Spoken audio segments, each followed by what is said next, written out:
ایک شخص نے اپنے مسجد کے پیچھے امام سے کہا، مولانا صاحب میں کل سے مسجد نہیں آؤں گا۔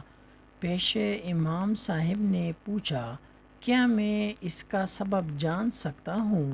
اس نے جواب دیا، ہاں کیوں نہیں، دراصل وجہ یہ ہے کہ جب بھی میں مسجد آتا ہوں تو دیکھتا ہوں کہ کوئی فون پر بات کر رہا ہے، تو کوئی دعا پڑھتے وقت بھی اپنے میسیجز دیکھ رہا ہوتا ہے، کہیں کونے میں غیبت ہو رہی ہوتی ہے تو کوئی محلے کی خبروں پر تبصرہ کر رہا ہوتا ہے، وغیرہ وغیرہ۔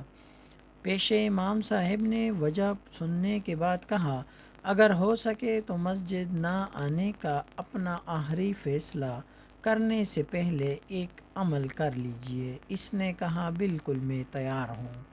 مولانا مسجد سے متصل اپنے حجرے میں گئے اور ایک گلاس پانی لے کر آئے اور اس شخص سے کہا، یہ گلاس ہاتھ میں لے اور مسجد کے اندرونی حصے کا 2 چکر لگائے، مگر دھیان رہے پانی چھلکنے نہ پائے۔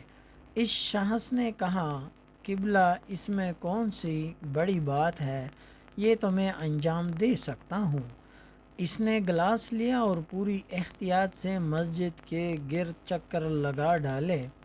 مولانا کے پاس واپس آ کر خوشی سے بتایا کہ ایک قطرہ بھی پانی نہیں چھلکا۔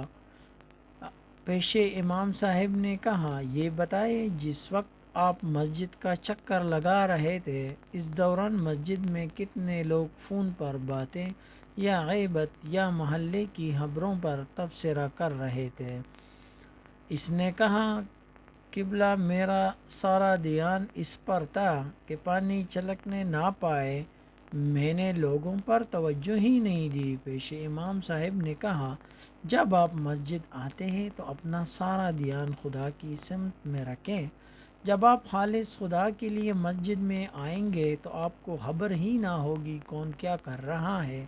یہی وجہ ہے کہ قرآن میں کہتے ہیں کہ رسول اللہ صلی اللہ علیہ وسلم کی پیروی کرو، یہ نہیں کہا کہ مسلمانوں پر نظر رکھو کہ کون کیا کر رہا ہے۔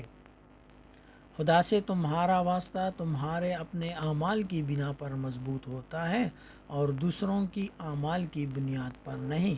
قرآن کی آیات ملاحظہ فرمائیں، اور اس کا ترجمہ بھی ہے کیا، اور سب کو قیامت کے دن اکیلے ہی آنا ہے، سورہ مریم۔ شکریہ۔